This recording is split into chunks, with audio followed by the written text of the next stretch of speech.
it took the tribe of Judah and the tribe of Dan to establish themselves in lands that eventually would become the lands of Ephraim and Manasseh.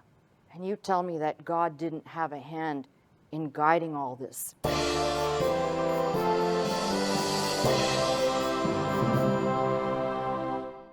We are going to look a little bit today on the subject of the tribe of Dan. And I'm going to tell you in advance, because this is such a massive subject, there's no way that I could present the full scope of Dan in 1 hour. It's impossible. And I want to give you details that become important, not things, I'm not interested in dates for the sake of dates. I'm not interested in lands for the sake of lands. I'm interested in giving you real hardcore facts that will be able to put so many pieces together that when we're done, you can clearly see this is nothing else but God's hand in the flow of history, and there is no denying that. So we've already looked slightly at Dan as a son of Jacob, Israel. We know Dan, at the time of the Exodus, numbered 62,700. That is fighting men who are of the age to fight. That does not include women, children, and perhaps the elderly. And this number is only second to the tribe of Judah, which numbered 74,600. So you can see there, tribe of Dan, 62,700. Judah, 74,600. So Judah was the most populous.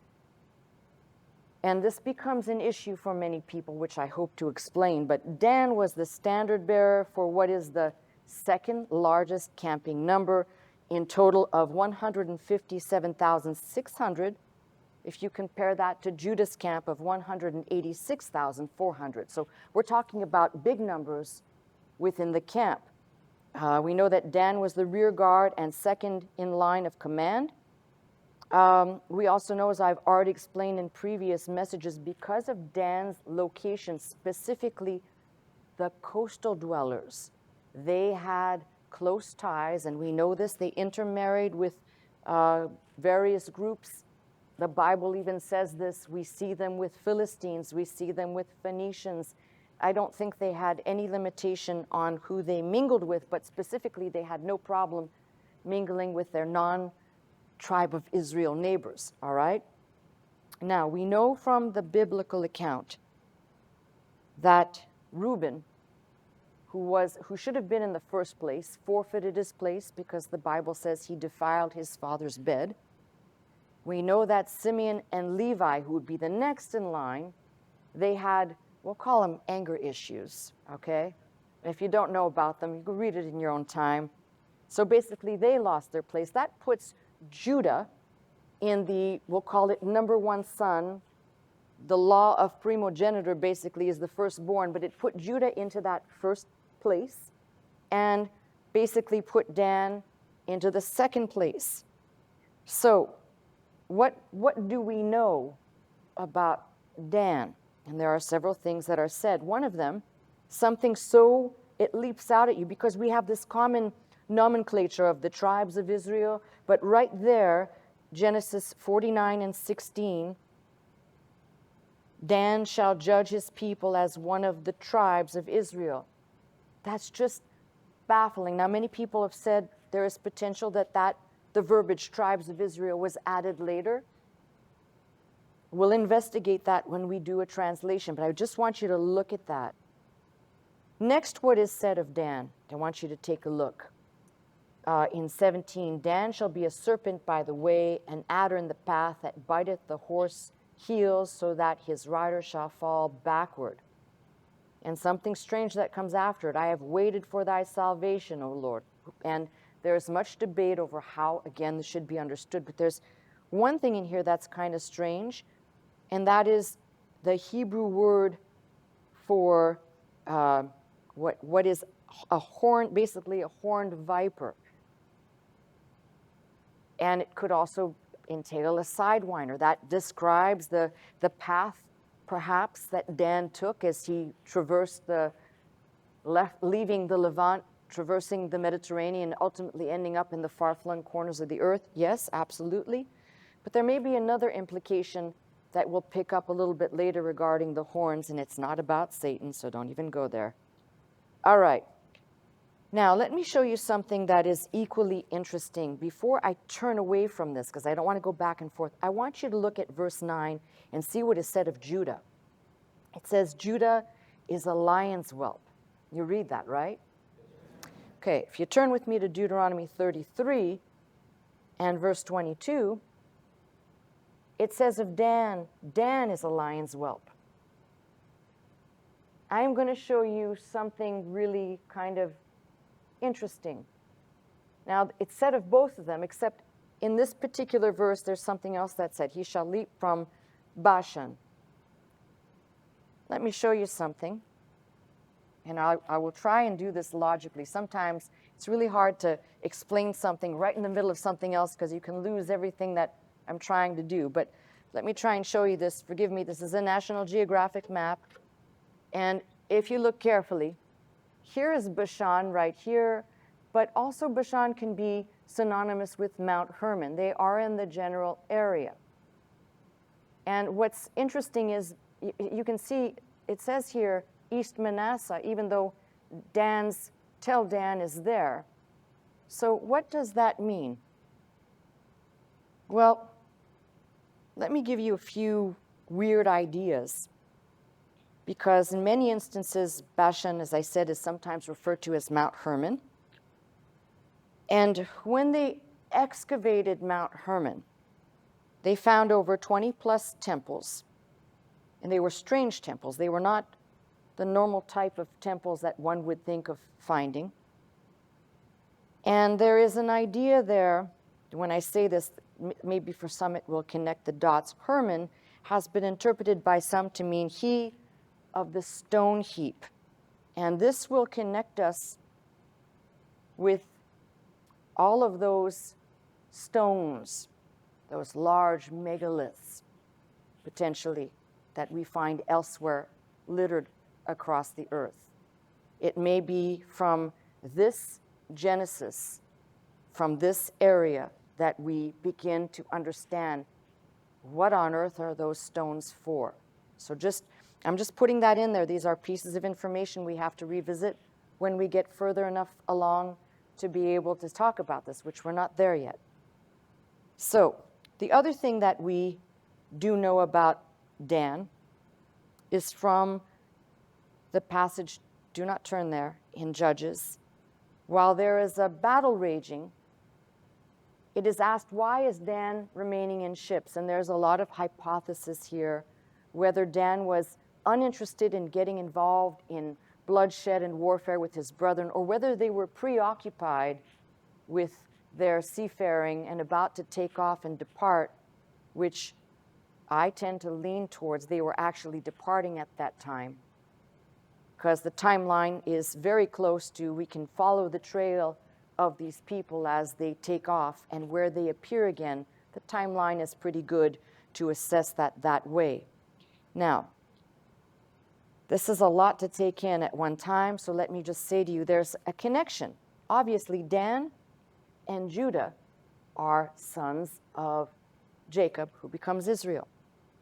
But we're going to see a connection that is unmistakable as we start tracing the steps. And I'm not suggesting, by the way, that they are homogenized. There's just something very peculiar I want you to note as we go. So again, hold that thought. All right, the next thing we know about these people is a passage we already looked at in Judges 18. And this is something I'd really like for you to consider what this might mean as well. We know the story that occurs in Judges 18 about the 30th verse of the 18th chapter of Judges. And the children of Dan set up the graven image. And Jonathan, the son of Gershon, the son of Manasseh, that is Moses' grandchildren. He and his sons were priests of the tribe of Dan until the day of captivity, the captivity of the land. And they set up them Micah's graven image, which he made all the time that the house of God was in Shiloh. That tells you something. If you go back and you look at this passage, it is very clear that they did not do away with idol worship. And in fact, they basically, forgive the term, they sucked in those priests into false worship and kept it going. They didn't go back. If you read it carefully, and it says, until the day of captivity, until the captivity of the land.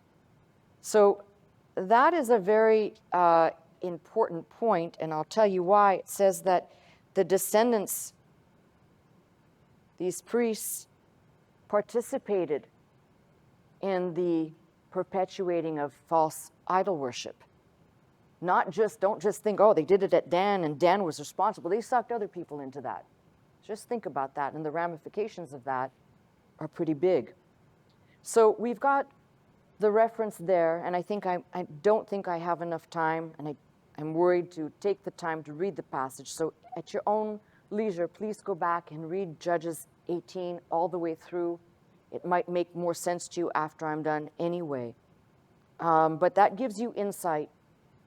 Now, people have said over and over again, and I may be repeating this, that the reason why Dan is not included in the 144,000 of the book of Revelation is because they engaged in idolatry, and basically their whole camp, everyone around them, engaged in this. Well, I hate to tell you, they all did. If you think about it, what was the act? I mentioned this before. What was the act of the golden calf? They all participated. They all put their gold in and said, build us a god that we might worship. They're all guilty. So you can't just make it that they may have been the most egregious, but they basically, we're going to find all these people are guilty of that. So I don't think you can make that the criteria. So let's just park that thought for a second. Now, here's what I want to tie together, and I want to show you something of a strange parallel between Dan and Judah. So turn with me to Exodus. We're looking at some strange passages, and I just want you to see maybe what I see. And I don't think it's an error here. So beginning, for example, in Exodus 31, we have the mention of God appointing the builders to build the tabernacle. And the Lord spake unto Moses, saying, see, I have called up by name Bezaleel, the son of Uri, the son of Hur, of the tribe of Judah, and have filled him with the Spirit of God and wisdom and understanding and knowledge and all the manner of workmanship to devise cunning works, work in gold, silver, brass, cutting of stone, to set them, the carving of timber, to work in all manner of workmanship. And behold, I have given with him Aholiab, the son of Ahisamach, of the tribe of Dan. And in the hearts of all that are wise-hearted, I have put wisdom, that they may make all that I have commanded thee. So it's very interesting. You have one of Judah and one of Dan that are working side by side. And you say, okay, that's no big deal. But you'll read it again. There's another reference in Exodus 35, verses 30 through 35. There's another reference in Exodus 36. And there's another reference to the same thing in Exodus 38, verses 22 through 23. So, why do I say this is interesting? You'll see towards the end of the message, kind of giving you a spoiler alert, that Dan will basically land somewhere and Judah will follow. They won't know necessarily who they are, but they'll once more be in that same realm together. So keep in mind, I don't think this is an error. There's something more to this parallel as we see these two tribes kind of working side by side to build the tabernacle for worship. We will kind of see these two tribes side by side, although we know the tribe of Judah is the tribe that to whom the scepter was given, the right to rule and law. Kings will basically come out of that line. but we will equally see Dan doing a parallel thing, but they will be trailing each other. And as we trace them, this is what I'm going to point out today. We must keep them separate and distinct. There's been way too much confusion about who's who. And I'm going to keep repeating this part until you're sick of hearing it, because there's so much error out there on this. It drives me crazy when I read people who conflate these similar names or similar people, but they are distinct. So just put that in your pocket somewhere and deal with it. All right, by the time you get to 1 Samuel 13:19, it says there was no smith found throughout the land of Israel, and that is significant. That tells you that all the people who were artificers of iron, brass, of metal workers were now nowhere to be found. Now we know that maybe Judah received skill in building the tabernacle, but it was Dan, who we know from their exploits had the skills in dealing and working, mining and molding and making metal objects. We know that for a fact. We know that by the time Solomon is building the temple, we have craftsmen that will herald from the tribe of Naphtali and other places. So it's very clear that at a certain time, some of these people who actually have these skills will be gone. And that's no accident either. When we read, for example, about those idols that were set up at Dan and Bethel, I have good speculation that the tribe of Dan probably participated in making those idols. That's a very plausible thought. We read nothing about Jeroboam asking for additional foreign help. So it kind of sounds like, yeah, there's the potential that they could have aided and abetted that whole downward spiral of worship. Now, as I said, Dan is not mentioned specifically in any realm of deportation except for that passage we just looked at in Judges 18:30, where it says, until the day of captivity. So there is good reason to believe that a trace of Dan, perhaps the inland dwellers, may have been carried away and did not go over land or over sea, but stayed with the house of Israel. There is a possibility. So now, last but not least, because I'm setting the stage to look at everything Dan before we step outside the pages of the Bible, I'd like you to turn with me to Genesis 46 and verse 25. As we're setting all this foundation for Dan, you can flip back and forth. You can make a note of the children as they are being born, the record of children being born to Jacob. You find that in Genesis 29 and 30. Now, what's interesting is we know that the handmaid of Rachel, because Rachel could not conceive, we know that the handmaid of Rachel conceived, and we have the record basically of Bilhah, and it says she conceived and bare a son, and Rachel names the child Dan, so that child came out of the handmaid, not Rachel herself. Bilhah's conceived again, and Naphtali is produced.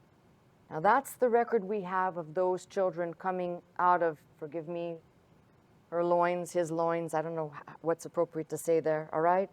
But when you read in Genesis 46:25, it says, these are the sons of Bilhah, which Laban gave unto Rachel his daughter, and she bare these unto Jacob, and all the souls were 7. Now this is important, and I'll tell you why. Usually when we talk about generations, we can talk about the offspring of the offspring of the offspring. This is not that. If you read carefully, it is specific. So there are children that were born unto her that are not, we don't have their names. And I'm going to tell you the very good possibility of the reason why we don't have their names. They were daughters. They were girls. And there's only one girl out of all of the children of the tribes that is mentioned, and that's Dinah. So why is this important?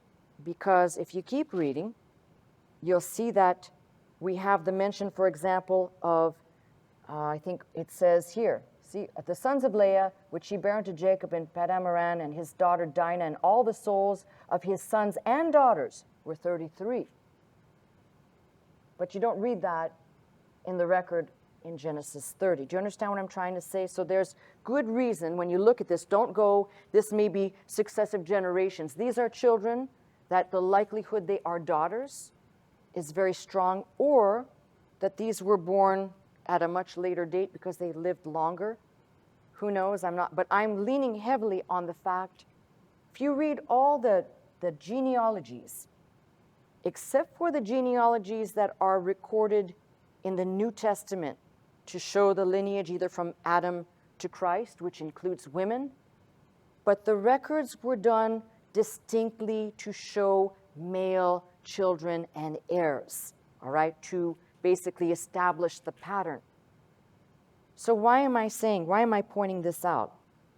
The reason is very simple. If you're looking at the record here in Genesis 46, and you're looking at all of these records, I want you to zone in on verse 23. And the sons of Dan, one name, Hushim, singular.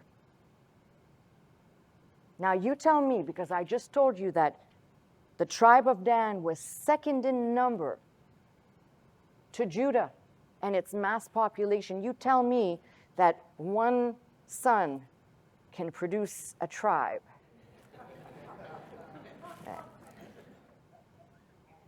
I agree with you over there. So what am I telling you? I'm telling you that the likelihood that the tribe of Dan produced one son and only daughters is very great. That's the only way that that tribe could become as popular. So if you think about it, a woman can pop out many babies, right? In that day, to have 8 or 10 children and then you die, no big deal. That's how they became so populous. There are a lot of people say, well, this is because they had no memory at a later time. No. And the reason why I am going to bet all the money on the farm here on this, remember I told you, within antiquity and mythological records, you will always find a kernel of truth, and you must look to all of these sources and sift out what is imagination and what is truth. We have the record within Greek mythology and some of the ancient records that tell us about the flight of Danus with his 50 daughters out of Egypt to Greece. Now, did they have 50 daughters? I'll tell you what I believe this is. I believe this was a culmination of mostly women. Don't think about 50 daughters born to one man. Think about daughters of daughters of daughters. And there could be credence to this. There could be a possibility that nestled into this mythological tale is the truth of the tribe of Dan, which I lean heavily on because I'll always tell you when it's opinion or speculation, this is my opinion. There is no way that one singular man produced those numbers for the tribe as they counted the people, which tells me, and they didn't have a record. As I said, only Dinah is recorded here, and there's this scant reference to all the souls of his sons and daughters, but other than that, and that's for another tribe, we don't read of women being chronicled. Women were not seen. I'm sorry, but this is the age that this took place in. So it was for men, the chronicle of the genealogies representing men. That's why I said to you, think carefully now. And so this is an important place to start filling out some blanks, because when you ask people, specifically Greek people, where they came from, they themselves don't have an answer. Unless, of course, you're an avid reader to not just peruse history, and history has a terminus. You can only go so far back, and then especially in Greek history, it just becomes a lot of tales and mythology, and it's homogenized. You keep looking, you will find the kernel of truth on which it is based. So, jumping to another revelation. You remember I talked to you about the sea people being referenced in the Egyptian inscription Pharaoh's mortuary stone that referred to a people called the Denian or the Danuna or the Danuni. Do you think it's possible that the Denian, the Danuna, the Danuni of the Egyptians, and the people that are called Danus, Danoi, or Danin by the Egyptians, and the reference to the tribe of Dan are just mere coincidences, or are these one and the same people? One has to take a look at that, stop, and realize again, this requires an analysis of things. You can't just say, well, it looks all the same, but we can see from the characteristics the Denian people were sea. They were not the only sea peoples, but they were sea people, and they were warriors wanting basically to pick the fight with the Egyptians. Now you think about this. They weren't singular. We have good reason to believe that there were other tribes involved, but it's really logical if you think about it. They would participate in an attack, an attempt to attack the Egyptians, who in their mind perhaps were the oppressors of their people in their own record. Now, whether or not that is so, I'm telling you, I don't think it's a mere coincidence. So, let's put that to the side. Last but not least, before we go on the trail of Dan, I have to make this clear. How many of you have books on the lost tribes or articles or things you've read? Show me your hands. Okay. How many of you have been totally confused about the names of people that sound the same and you can't figure out is, for example, the Bible mentions a person named Darda or Dara, and how many times have you tried to read and you see maybe they're mixing this with somebody named Dan or Dan names, and they're just doing this. So let me set the record straight, please. This is something that has been driving me crazy. From some of the most famed contributors on this subject, I see this error. The tribe of Dan will be known and referred to by the Greeks, Danoi, Danin, Danus. There's another person we looked at that is from the tribe of Judah. In 1 Chronicles, we read, let's go there so everybody can see it. I'd like to make sure everybody's on the same page, no pun intended. Okay, save that one for later. 1 Chronicles, 2nd chapter, and if you start at the 3rd verse, when it says, and the sons of Judah, and you keep reading down, because this is all the line of Judah, and the sons of Zerah. Remember I said the twins, Zerah and Phares, right? Tamar, his daughter-in-law, bare him Phares and Zerah, and the sons of Judah were 5. The sons of Phares, Hezron and Hamul. The sons of Zerah, Zimri, Ethan, Heman, Calcol, which could be Chalcol, which will also be known at a later time as the Athenian or Grecian Cecrops, and Dara. And if you have a Bible like mine, the margin says Darda. Very important. This reference, especially to Dara, Darda, is not the same as Dan. This is tribe of Judah, and they have their role in history to play. And tribe of Dan, Danoi, Danos, different people. Claro? Okay, if you're not sure, please take the time to look at this, because it will make so much confusion that you won't be able to sort anything out. Now, we know, by the way, this is all dealing with the line that came out of the loins of Jacob, who is Israel. But if you remember what I just said, to Judah is given the right to rule, the scepter, lawmaking, until Shiloh comes, until Jesus returns. It's basically like that tribe is holding steady. And this is why this ties into the monarchy of today. Who knows what will happen? But I'm just telling you, the right to rule was given to Judah.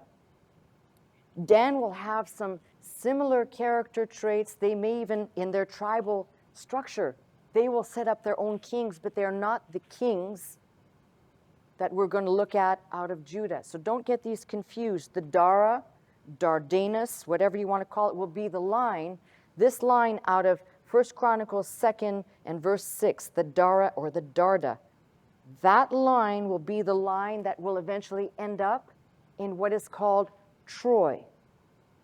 And that city, which was once believed to be mythological, of course, we know was dug up by the likes of Schliemann and others who basically unearthed and found, of course, at a later time, we corrected where exactly the city of Troy is. And then, of course, that opened the door to understand that this was not mythology, but an actual place with artifacts dating, as I said, the earth does not lie. And we know even within the period, unfortunately, earlier digs destroyed some of that area out of, I believe, giddiness and ignorance. But the studies are conclusive there. So we will follow the people out of the tribe of Judah eventually, not today, who will make their way to Troy, and a battle will ensue, and then these people will take off from there, and they will end up founding New Troy, which will be Brutus landing on what will eventually become England, and a whole line of kings that will come from that line. But that is not the tribe of Dan, so I don't want people getting this conflated. The Danoi had several waves of migration, and we know this now definitively. So not just perhaps one exodus prior to the exodus out of Egypt before they went into bondage. There's good reason to believe that there were, in fact, multiple exoduses, and I will explain that perhaps at a later time. But then we also have good reason to believe not only did Dan take off on sea primarily, but if from what we read in this biblical record and the little breadcrumbs that we can glean, we also have Dan, who will also be by land eventually. It will be a much smaller portion of those people, and we will follow their trail. But Dan will pop up first and foremost. Remember, as the legend or the myth goes, that Danus fled Egypt with his 50 daughters. That's the legend. And essentially stopped in Rhodes, did some votive worship, and then went on to Argos and the Argolid. And if you know some of the writings of antiquity, yes, it's the same, the nomenclature, Argonauts, right? And people say, oh, it's a great story. Well, we'll see if eventually, not today, we'll see if there's any credence to that story. But I guarantee you, as we start looking for evidence, you begin to see clearly.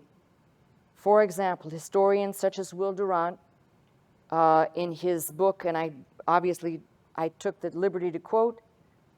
I would have brought books, but I think there's just too much to start quoting here. So Will Durant, Life of Greece, page 72. The Argives ascribed the foundation of their city to the Pelasgic Argus, but the first flourishing to an Egyptian named Danus, who came at the head of the band of the Danae and taught the natives to irrigate their fields with wells. Now, if you don't think there's a direct tie-in to the people, think about Isaac and the wells, right? If you don't think there's a tie-in there, I can't fix it for you. It's there. These are the same people. Diodorus Siculus wrote, they say that those that set forth from Danus likewise from Egypt settled in what is basically the oldest known city of Greece. So there's enough breadcrumbs to follow the tribe of Dan and to realize they took off.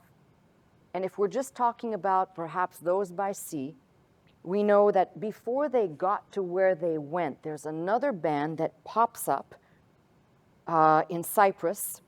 Their name is the Yadnana on the Isle of Dana. They like to leave names everywhere. I think that's kind of like, I love myself, I will leave a name. I love myself, I will leave a name. Yes? Luwian, Luwian, was a people, also a language. And the Luwian inscription discovered in Turkey attesting to the existence of a Danunian kingdom or a body of people bearing that name. So there are too many references to just go, okay, this is fanciful thinking. And as I keep compiling the evidence more and more, remember, I'm trying to do this for a broad audience. If you really want to dig deep and roll up your sleeves, I could probably make this so intense because there's so much overwhelming evidence. But if you look at the Tellermana letters, even there it mentions a place called Danuna. So what do we know? Let me circle back to the Argos, the first city of Danae, as well as the connection to Mycenaean and people called Tyrans. Now, this is important because if you look up the history, bear with me, of the Mycenaean people, nobody really wants to tell you where they came from. And there's a lot of speculation out there. I told you my take that the Mycenaean people probably were a group of people, a combination, a conglomerate of people that had a certain hairstyle, the mushroom hairstyle. Remember that reference I made to a statue found representing biblical Joseph with the mushroom. And Mycenae, that if you look up the Greek word for mushroom, it's plausible. Other people have translated the word back into Hebrew and made it a Hebrew word, which it is and has and connotes a certain meaning, not meaning mushroom, but to herd. There's several, because of the ambiguity of Hebrew, there's several different meanings there, but I don't really care what you want to do with that. These people were advanced, an advanced civilization. They had linguistic advancements, they had technological advancements. And you know, when you watch, sometimes you watch programs on TV and they say this ancient culture that was so advanced, maybe they were aliens. I'm not saying that they were, but they received information from somewhere else because it's impossible to have the type of knowledge that they had. Now, the reason why I point this out is because there's going to be a cluster of people converging in the area we call Argos or Argolid. And during the Trojan Wars, which is a ways away, during the muddle and confusion, these people that are inhabiting this area, some of them are going to flee. They're going to take off. They are actually still worried that the Assyrians are coming after them. Even though they don't really know who they are by this time, they still know that's the enemy. They flee. They eventually come back and they reclaim their land, and we will see out of this, once they come back, two distinct groups will now really emerge, the land and sea people of Dan.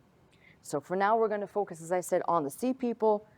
And what we learn is kind of staggering. From Keating's writings, who, if you're familiar with Keating's history, he said that these Danans would eventually make their way to Denmark and to Ireland. And now let me give you the reverse of that from another historical record. And this record is called the Annals of, I hope I say this right, Clonomachnois, which is the earliest record of Ireland from its beginnings to around 1408 AD. Here it says, and I will explain as well, upon them, Firbolgs, I'm sure that's probably not a proper way to pronounce it, came the people called the Tuatha de Danann, the tribe of Danann, out of Greece.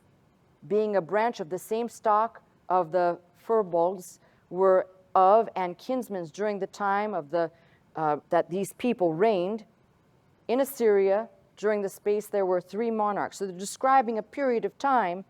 And just to be clear, Tuatha is not simply applied to only Dan. There were many Tuathas, many tribes that settled in the land of Ireland. The Tuatha de Danann is the tribe of Dan. They referred to each tribe as Tuatha of something. We have been conditioned to think this is just a nomenclature that's attached to Dan, but it was attached to any tribe, and then you put your name at the end. So we know what happened. There was a great meeting between these two clans, these two tribes, which were kinsmen, and it's said that in the space of this war that took place, 100,000 men were slain. That's a huge amount of people, even for that day and age, which included, by the way, their king. And these people who were already in the land, there's some interesting history on them, but hold that thought. Everything is hold that thought, because everything builds on something else, and you go, oh, okay, that makes sense with that. The question is, how do we know that this is real? How do we know that these people actually were in Ireland? How can we confirm this? Well, we have archaeological evidence, we've got biblical evidence, we've got historical writers, but there's something really great. Genome sequencing, DNA.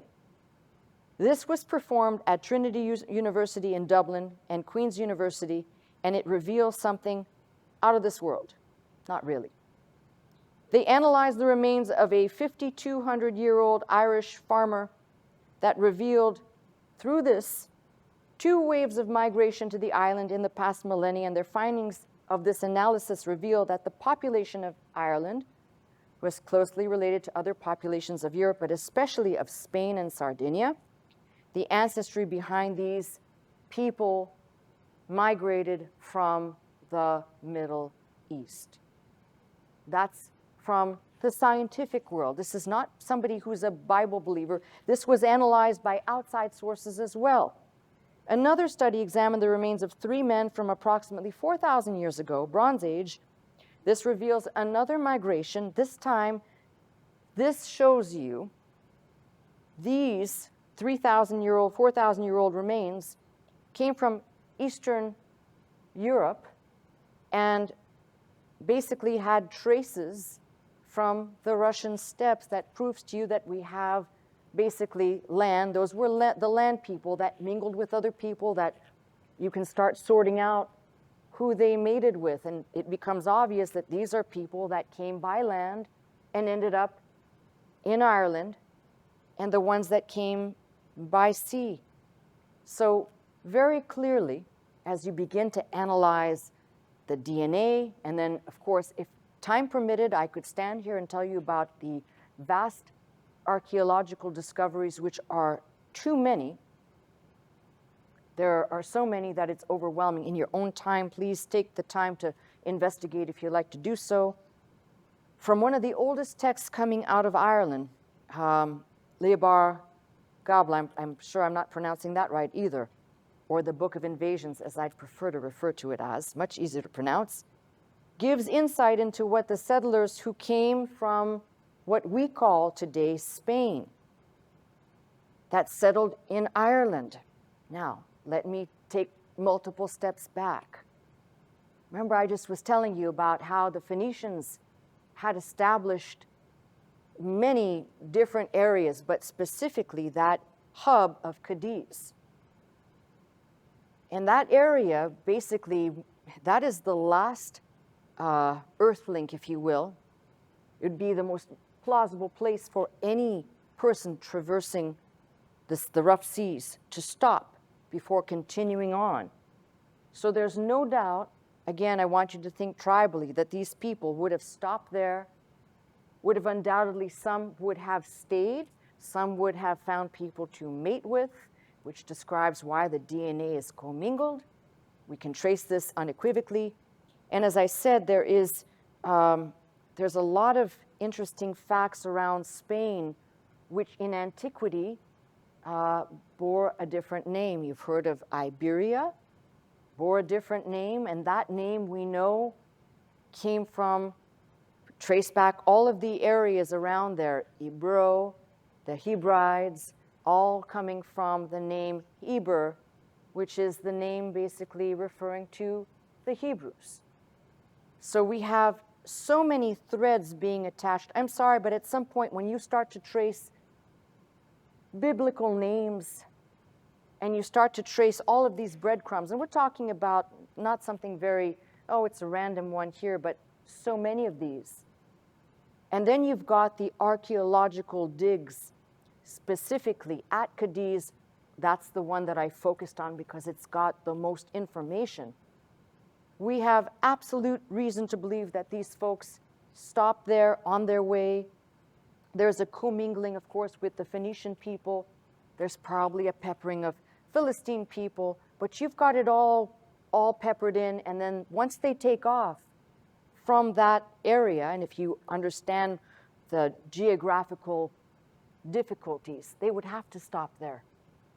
So I'm showing you what I call the breadcrumbs. There's also good reason to believe, by the way, some have attached the place called Cadiz. They have attached it to the tribe of Gad. We will investigate that eventually, because the people to this day are called Gaditanos. Gaditanos, with a G, G-A-D. So there's good reason to believe there's a possible connection there. Who knows? Maybe, right? Wink, wink, wink.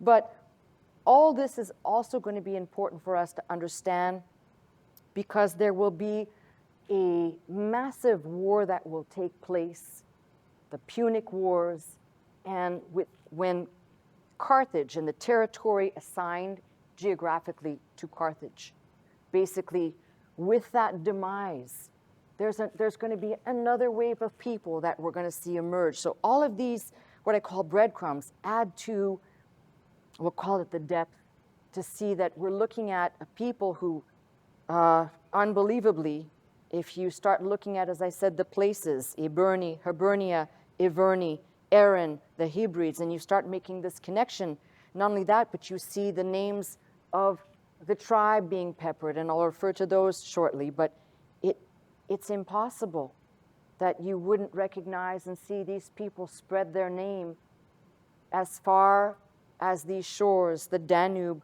the Danaster, the Dniester, the Dnapris, Rodan, which is the Rhone, Danzig, Denmark, which was Denmark, the mark of Dan, Doncaster, Sardinia. Don't think of DN, don't think vowels, that's the way it would have been known in Hebrew or even in Phoenician. 2 consonants, no vowels, fill in the blanks. Dundalk, Scandinavia, London, Londonderry, Dingle, Dungarvan.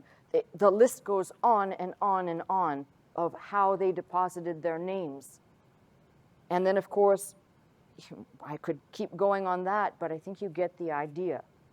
So at each of these places where they put their name, some established their tribal residence, some spread out, some had to keep migrating. And it becomes very obvious. Remember, I said separate Judah and Dan, but they somehow end up in the same area.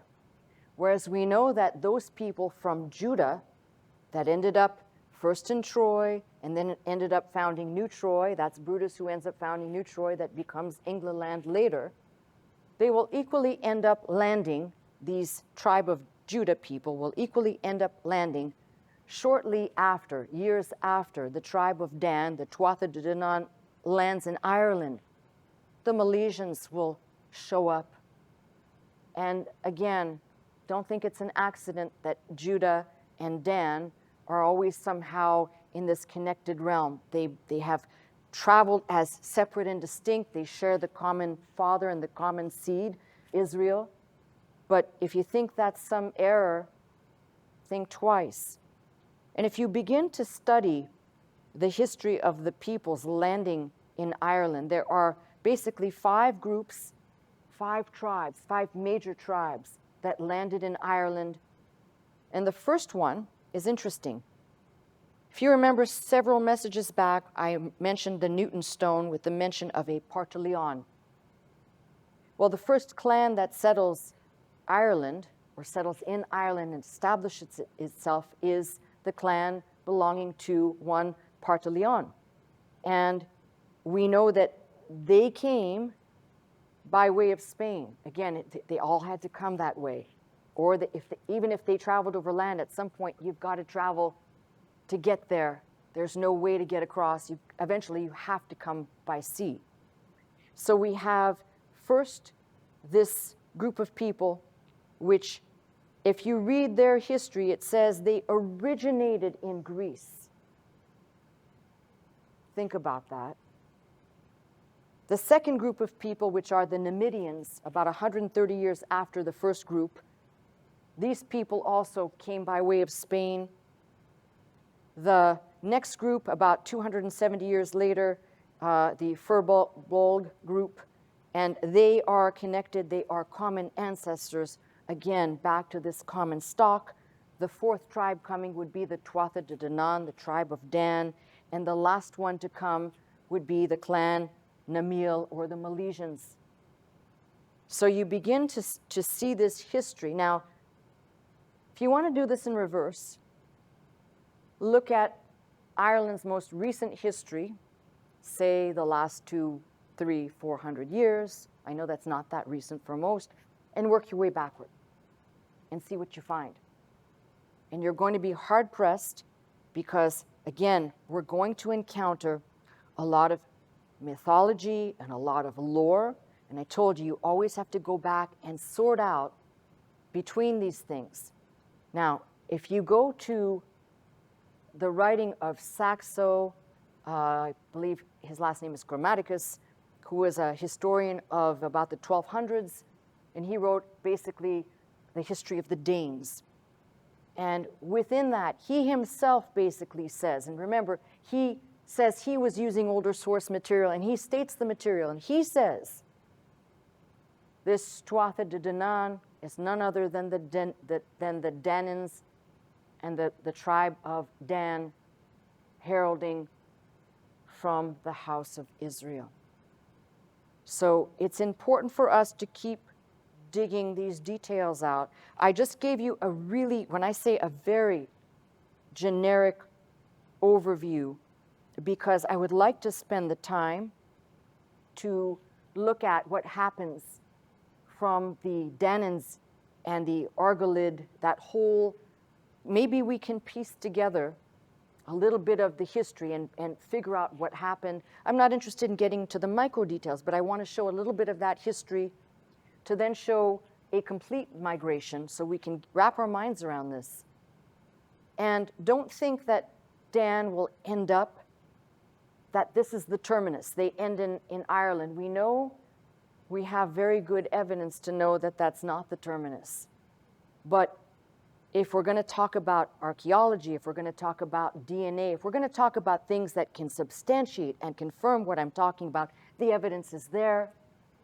And I feel sorry for people who can't look at this and see not only God's hand. When God said, he foretold, he said, I will scatter them. And if you can't see the amount, the volume of people being as numerous that you can't even count, figure this out real quickly. And then step back from all this and say, maybe the history that we have been exposed to, I'm not saying it's all wrong, but maybe inconveniently we have not probed the depth and taken the time to pierce through some of these legendary tales that reveal something quite staggering. I am not saying that all the peoples on the face of the earth from the beginning of time are lost tribes. I'm not insinuating that. Because we know in the Table of Nations there were people in existence that weren't part of the people that God chose to focus on. We know that there are other people, for example, that are key players. They have nothing to do with the tribes of Israel, but they're key players along the way. The Hittites, the Mitanni people, all of these people in antiquity were either helpers to the tribes, like I said, the Phoenicians and the Philistines, which you maybe not connect the dots immediately, but then you start recognizing that somehow this all comes together, and the people we're focusing on perhaps may be the people eventually that in the end days, as I said, when the preachers of righteousness are called to preach and to declare basically the last clarion call on earth for people to respond, it may be that these people, whether they know it or not, whether they are enlightened in this day and age or not, may or may not respond because somebody took the time, and I said, I'm not the first to do this, but somebody took the time along the way to put out the call to say, consider that you may herald from somewhere else. And that origin does not mean, lost tribes does not mean, as people have erroneously done, well, that means you're a Jew. No, that does not mean that. I cannot repeat that enough. It means part of the whole of Israel that, by the way, looks nothing like the Israel of today. And this is why I said, and I will keep saying this, right now, Israel is kind of the state of Israel, the place we call Israel in today's world, is nothing but a placeholder until the time, because the people, not all the people, but a lot of the people who inhabit that land converted to Judaism at a much later time. Most of them do not herald from the tribe of Judah if we tested and took their blood. And even in DNA tests where people attach the nomenclature of, for example, somebody has a test done and it says Ashkenazi Jew, that is an erroneous label. And you might say, well, how could that be? Well, keep looking at this information, keep probing, and you'll find deep enough, and there's nothing wrong with people converting to a faith. I'm not anti-anything on that wise. I'm simply saying, do not lump the true root of Judah together with people who are add-ons at a later time and do not share the bloodline or the DNA of that specific line that can only be called Judahite in our modern terms, Jew. And don't think this is an anti-Semite talk by any means, because it's simply putting out the facts. There are people who are walking this earth who actually believe they come from a certain lineage.